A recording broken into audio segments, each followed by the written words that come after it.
अस्सलाम वालेकुम स्टूडेंट्स, आज हमारा लेक्चर नंबर 30 है। आज हमने जो टॉपिक स्टार्ट करना है उसका नाम है nested if statement. Nested if बिल्कुल इफ़ स्टेटमेंट की तरह ही है। इसका कंसेप्ट बिल्कुल ऐसा ही है जैसे इफ़ स्टेटमेंट आपने पढ़ी है, लेकिन नेस्टेड इफ़ में क्या डिफरेंस है वो हम देखते हैं। सबसे पहले इसकी डेफिनेशन देखें। An if statement within an if statement is called nested if statement. लेकिन वो कहता है कि एक इफ़ स्टेटमेंट के अंदर अगर एक और इफ़ स्टेटमेंट आ जाती है तो उसे नेस्टेड इफ़ कहा जाता है। लेकिन नेस्टेड का मतलब भी यही है कि किसी चीज़ के अंदर छुपा हुआ। तो एक इफ़ स्टेटमेंट के अंदर जब एक और इफ़ स्टेटमेंट आ जाएगी तो उसे नेस्टेड इफ़ कहेंगे। एग्जाम्पल्स में ये बात आपको क्लियर हो जाएगी। In nested if structure the control enters into inner if only when the outer condition is true. लेकिन यहाँ पर अभी हमने बात की कि एक आउटर इफ़ होगा और उसके अंदर एक और इफ़ होगा, उसे नेस्टेड इफ़ कहेंगे। तो जो बाहर वाला इफ़ है उसे आउटर इफ़ कहा जाएगा और जो उसके अंदर इफ़ है उसे इनर इफ़ कहा जाएगा। तो वो यहाँ पर ये बात कर रहा है कि in nested structure the control enters into inner if only when the outer condition is true. जब आउटर कंडीशन ट्रू होगी तो इनर इफ़ की तरफ प्रोग्राम का कंट्रोल जाएगा, लेकिन अगर आउटर कंडीशन ही फॉल्स हो जाती है तो फिर इनर इफ़ की तरफ प्रोग्राम का कंट्रोल नहीं जाएगा। The user can use as many if statements inside another if statement as required. वो कहता है कि आप एक इफ़ स्टेटमेंट के अंदर एक इफ़ स्टेटमेंट, उसके बाद फिर उसके अंदर एक और इफ़ स्टेटमेंट, इसी तरह से जितनी भी चाहें आप इफ़ स्टेटमेंट एक दूसरे के अंदर कर सकते हैं। लेकिन जितनी ज़्यादा इफ़ स्टेटमेंट्स आप इस तरह से बढ़ाते जाएंगे तो प्रोग्राम की जो कम्प्लेक्सिटी है वो बढ़ती जाएगी। तो आपके बुक के अंदर एक इफ़ के अंदर दूसरा इफ़ ही यूज़ किया गया है, मतलब एक आउटर इफ़ और एक इनर इफ़। उससे ज़्यादा मज़ीद उसको नहीं किया गया कि एक आउटर इफ़ हो, फिर उसके अंदर एक इनर हो, फिर उसके अंदर एक और इनर हो। इस तरह से ऑनवर्ड आप जितने मर्ज़ी इनर इफ़ बना सकते हैं, लेकिन वो कम्प्लेक्सिटी जो है वो प्रोग्राम की इंक्रीज़ हो जाएगी। इसकी वर्किंग देखते हैं। In nested if statement the condition of outer if is evaluated first. देखें, सबसे पहले जो इसकी वर्किंग स्टार्ट होती है, सबसे पहले आउटर इफ़ जो है उसकी वो एवेलुएट होती है, मतलब उसकी कंडीशन चेक की जाती है। इफ़ इट इज़ ट्रू, अगर वो ट्रू हो जाती है, the control enters in the inner if block, तो फिर कंट्रोल जो है वो इनर इफ़ की तरफ चला जाता है। The inner if is evaluated according to simple if statement. और जिस तरह से एक सिंपल इफ़ स्टेटमेंट काम करती है, सेम उसी तरह से इनर इफ़ जो है वो काम करता है, यानी कि उसकी कंडीशन चेक की जाएगी और फिर उसके बाद जो भी स्टेटमेंट होगी उसको एग्जीक्यूट कर दिया जाएगा अगर वो कंडीशन ट्रू होती है। तो बात कहाँ से स्टार्ट होती है कि सबसे पहले आउटर इफ़ की कंडीशन चेक की जाएगी। अगर वो कंडीशन ट्रू हो जाती है तो फिर इनर इफ़ के पास चला जाएगा और इनर इफ़ की कंडीशन चेक करने के बाद अगर वो भी ट्रू हो जाती है तो फिर स्टेटमेंट्स को एग्जीक्यूट करेगा, अदरवाइज स्टेटमेंट्स जो हैं वो स्किप हो जाएंगी। उसके बाद देखते हैं if the condition is false. ये आउटर कंडीशन की बात कर रहा है कि अगर आउटर कंडीशन फॉल्स हो जाती है, the inner if is skip, तो फिर वो इनर इफ़ की तरफ नहीं जा सकेगा और वो स्किप कर दिया जाएगा। And control directly moves to the else part of outer if. तो फिर आउटर इफ़, क्योंकि आउटर इफ़ की कंडीशन फॉल्स हो गई है तो इनर इफ़ की तरफ जाने के बजाय वो आउटर इफ़ के एल्स पार्ट की तरफ चला जाएगा, क्योंकि आउटर इफ़ का कोई ना कोई एल्स पार्ट भी हो सकता है, तो वो उसके एल्स पार्ट की तरफ चला जाएगा। इस तरह से ये नेस्टेड इफ़ की वर्किंग जो है वो काम करती है। एग्जाम्पल्स में ये चीज़ें अभी आपको क्लियर हो जाएंगी। इसका सिंटैक्स देखें। सबसे पहले किस तरह से है इसका सिंटैक्स। सबसे पहले इफ़ कंडीशन लगाई। आप देखें ये जो ब्लू कलर में मैंने लिखा है वो असल में आउटर इफ़ है, और ये जो येलो कलर में लिखा हुआ आपको नज़र आ रहा है ये इनर इफ़ का सारा एरिया है। देखें किस तरह से है। सबसे पहले इफ़ कंडीशन है, उसके बाद ब्रैकेट स्टार्ट है। देखें यहाँ से ये ब्रैकेट स्टार्ट हुई है और यहाँ पर ये ब्रैकेट क्लोज हुई है। ये जो एरिया है पूरा इस ब्लू ब्रैकेट से लेकर इस ब्लू ब्रैकेट तक, ये आउटर इफ़ की बॉडी है, आउटर इफ़ की बॉडी। और इसी तरह से उसके नीचे ही एल्स और उसके बाद एल्स की बॉडी आ जाएगी। और ये एल्स जो है ये किसका है, ये आउटर इफ़ का एल्स है। तो ये जो ब्लू एरिया में आप देख सकते हैं ये आउटर इफ़ और आउटर एल्स हैं। और देखें इसके अंदर जो येलो एरिया है वो इनर है। क्यों ये इनर इसलिए है क्योंकि इस आउटर इफ़ के अंदर उसको लिखा गया है। देखें आउटर इफ़ की बॉडी के अंदर येलो एरिया है तो इसलिए इसको इनर इफ़ कहा जाएगा। अब आप यहीं से देख लें कि ये जो येलो एरिया में लिखा गया इफ़ है ये इनर इफ़ है और ये उसी वक्त एग्जीक्यूट होगा अगर ये वाली कंडीशन ट्रू हो जाएगी। ये कंडीशन अगर ट्रू होती है तो इसका मतलब प्रोग्राम का कंट्रोल बॉडी के अंदर एंटर होगा। ये वही कंसेप्ट है जो इफ़ कंडीशन का आपने पढ़ा है कि जब इफ़ कंडीशन चेक की जाती है, अगर वो ट्रू होती है तो बॉडी में एंटर होता है, और अगर वो ट्रू नहीं होती तो वो बॉडी में एंटर होने की बजाय अपने एल्स पार्ट की तरफ चला जाता है। तो अगर तो ये कंडीशन ट्रू हो जाएगी आउटर इफ़ की कंडीशन, तो फिर ये अपनी बॉडी में जाएगा और बॉडी में आप देख सकते हैं कि एक और इफ़ कंडीशन है जिसे इनर इफ़ कहते हैं। तो ये नेस्टेड इफ़ है। ये चेक किया जाएगा। और सेम वही बात कि इसके ट्रू होने पर ये वाली स्टेटमेंट एग्जीक्यूट हो जाएगी और इस इनर इफ के फॉल्स होने पर इसका एल्स पार्ट एग्जीक्यूट हो जाएगा। तो देखें ये वाला जो एल्स पार्ट है ये इनर इफ का है और ये वाला जो एल्स पार्ट है ब्लू कलर में ये आउटर इफ का है। ये सेम वही कंसेप्ट है इफ़ कंडीशन का, बस थोड़ा सा डिफरेंस आपने ये समझना है कि पहले इफ़ कंडीशन लिखने के बाद ब्रैकेट्स में स्टेटमेंट्स लिखी जाती थी, अब इफ़ कंडीशन लिखने के बाद ब्रैकेट्स में एक और इफ़ स्टेटमेंट लिख दी गई है। तो ये काम से सारा वही है, कंसेप्ट सारा वही है, सिर्फ थोड़ा सा समझने की बात है। इसको नेक्स्ट चलते हैं। इसका फ़ायदा भी हम देखेंगे, एग्जाम्पल प्रोग्राम जब हम करेंगे तो मैं आपको बताऊंगा कि नेस्टेड इफ़ का फ़ायदा क्या है, क्यों यूज़ किया जाता है। इसके फ्लो चार्ट में देखें किस तरह से उसने बताया कि नेस्टेड इफ़ में सबसे पहले देखें कंडीशन चेक की, वही जो वर्किंग हमने देखी है उसको एक डायग्राम की सूरत में वो बता रहा है। सबसे पहले कंडीशन चेक होगी, कंडीशन चेक होने के बाद अगर तो वो कंडीशन ट्रू होती है, देखें ट्रू होने पर वो इनर इफ़ की तरफ जा रहा है। ये जो डॉटेड लाइन में जो बॉक्स बना हुआ है ये सारा ये इनर इफ़ का एरिया है। देखें कंडीशन के ट्रू होने पर, आउटर कंडीशन के ट्रू होने पर वो इनर इफ़ की तरफ गया और फिर इनर कंडीशन चेक करेगा। इनर इफ़ की कंडीशन अगर वो भी ट्रू हो जाती है तो फिर स्टेटमेंट्स एग्जीक्यूट होंगी ये वाली, अगर वो फॉल्स होती है तो ये वाली कंडीशन एग्जीक्यूट होंगी। और अगर आउटर इफ़ की कंडीशन ही फॉल्स हो जाती तो उस सूरत में ये इनर इफ़ की तरफ ना जाता बल्कि किसी और स्टेटमेंट्स की तरफ या अपने एल्स पार्ट की तरफ चला जाता है। तो इस तरह से ये इसका वर्किंग है नेस्टेड इफ़ की। नेस्टेड इफ़ का एक प्रोग्राम करके देखते हैं, उसके बाद आपको क्लियर हो जाएगा कि नेस्टेड इफ़ का फ़ायदा क्या है और ये क्यों यूज़ किया जाता है। लेकिन डेव C++ में हमने एक प्रोग्राम बनाया है। प्रोग्राम की स्टेटमेंट है write a program that inputs 3 numbers, user से 3 नंबर्स इनपुट करवाने हैं, and displays whether all numbers are equal or not using nested if condition. अगर ये प्रोग्राम आपको समझ आ जाता है तो आपको नेस्टेड इफ़ के बारे में कंप्लीट कंसेप्ट जो है वो क्लियर हो जाएगा। देखिए वो कहता है कि यूज़र से 3 नंबर्स इनपुट करवाने हैं और चेक करना है कि क्या वो तीनों नंबर बराबर हैं या नहीं। फॉर एग्जांपल यूज़र एंटर करता है 444, तो प्रोग्राम जो है वो प्रिंट करेगा नंबर्स आर इक्वल। अगर फॉर एग्जांपल यूज़र एंटर करता है 432, तो इसका मतलब प्रोग्राम जो है वो बताएगा कि नंबर्स आर नॉट इक्वल। या हो सकता है कि यूज़र एंटर कर दे 443, तो उस सूरत में भी क्योंकि एक नंबर इक्वल नहीं है, 2 नंबर इक्वल हैं, तीनों को इक्वल होना चाहिए, तो यहाँ पर भी जो प्रोग्राम है वो क्या प्रिंट करेगा, नंबर्स आर नॉट इक्वल। तो किस तरह से ये चेक किया जाएगा, नेस्टेड इफ़ के ज़रिए हमने ये प्रोग्राम बनाना है। देखें किस तरह से। सबसे पहले आपने 3 वेरिएबल्स डिक्लेयर करने हैं। 3 वेरिएबल्स डिक्लेयर मतलब हमने यूज़र से 3 नंबर्स इनपुट करवाने हैं, जैसे कि स्टेटमेंट में लिखा हुआ है। 3 नंबर्स इनपुट करवाने के लिए सबसे पहले आपने यूज़र को एक मैसेज देना है printf एंटर 3 नंबर्स, और उसके बाद scanf के ज़रिए 3 फॉर्मेट स्पेसिफायर्स और आगे 3 वेरिएबल्स के नाम लिख दिए जाएंगे। और तीनों नंबर जो यूज़र एंटर करेगा वो नंबर कोई भी हो सकते हैं। एज अ प्रोग्रामर हमें नहीं पता कि यूज़र क्या नंबर एंटर करेगा, वो जो भी नंबर एंटर करेगा वो A B C में तरतीब के साथ सेव हो जाएंगे।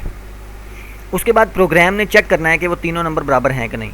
देखिए प्रोग्राम कैसे चेक करेगा, सबसे पहले चेक करेगा, अब यहाँ पर पहले मैं आपको आउटर और इनर का स्ट्रक्चर बता दूं एक दफ़ा फिर किस तरह से है। देखें ये जो ब्लू हाईलाइटेड एरिया मैंने किया है ये इनर इफ़ है, आप देख सकते हैं इनर इफ़ है और फिर उसका एल्स पार्ट भी है जो ब्लू कलर में हाईलाइट है। और जो ब्लू हाईलाइट नहीं है, जैसे कि ऊपर ये लिखा हुआ है इफ़ कंडीशन, ये उसकी ब्रैकेट, और सबसे लास्ट में ये उसकी ब्रैकेट क्लोज हो गई। फिर एल्स पार्ट, ये वाला जो एल्स पार्ट है ये आउटर इफ़ का है, मतलब ये सबसे ऊपर वाले इफ़ का पार्ट है।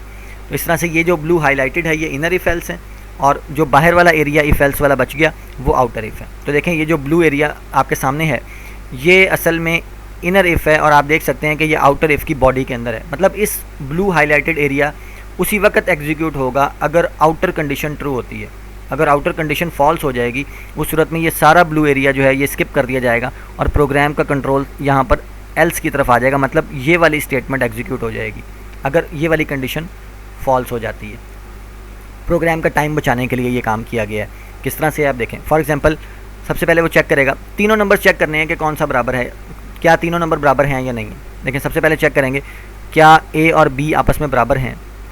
देखें फॉर एग्जांपल अगर A और B आपस में बराबर हैं तो उस सूरत में इसका मतलब है कि कंडीशन ट्रू हो जाएगी। देखें A is equal to B का मतलब है कि अगर वो दोनों बराबर हुए तो कंडीशन ट्रू हो जाएगी। कंडीशन ट्रू होने पर प्रोग्राम इनर इफ़ की तरफ चला जाएगा और यहाँ पर चेक करेगा कि क्या A और C बराबर हैं। ये वही बात है कि अगर मैं आपको भी कहूँ कि आपने चेक करना है कि 3 नंबर्स बराबर हैं या नहीं, आप पहले 2 नंबर्स को चेक करेंगे। अगर वो दोनों नंबर्स बराबर हैं तो आप तीसरे नंबर की तरफ जाएंगे।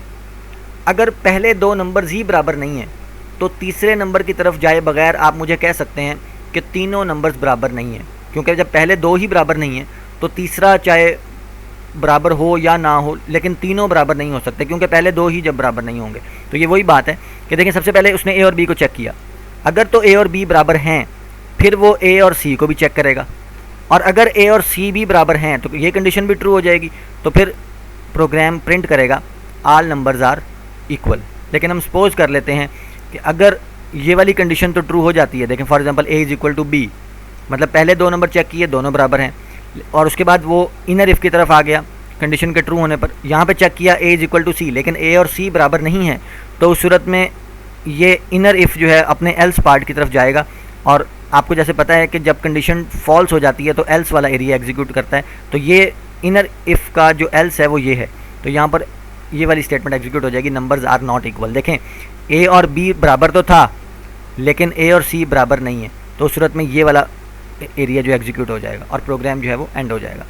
अच्छा, अब हम सपोज करते हैं कि अगर पहली कंडीशन ही फॉल्स हो जाती है, आउटर इफ़ ही फॉल्स हो जाता है, if A is equal to B लिखा हुआ है, अगर ए और बी ही बराबर नहीं है तो क्या ए और सी को चेक करने की ज़रूरत होगी? नहीं होगी। तो इसलिए प्रोग्राम जो है वो ए इज़ इक्वल टू सी की तरफ जाएगा ही नहीं। जैसे मैंने आपको बताया था कि अगर आउटर इफ़ ही फॉल्स हो जाता है तो इनर इफ़ की तरफ जाने की ज़रूरत ही नहीं है, इनर इफ़ के जाए बगैर भी वो डिसीजन कर सकता है कि नंबर्स इक्वल नहीं है। देखें कंडीशन चेक होगी, if A is equal to B, अगर वो कंडीशन फॉल्स हो जाती है तो यहाँ से प्रोग्राम का कंट्रोल आउटर इफ़ के एल्स की तरफ चला जाएगा और यहाँ पे इस चीज़ को एग्जीक्यूट करेगा, नंबर्स आर नॉट इक्वल।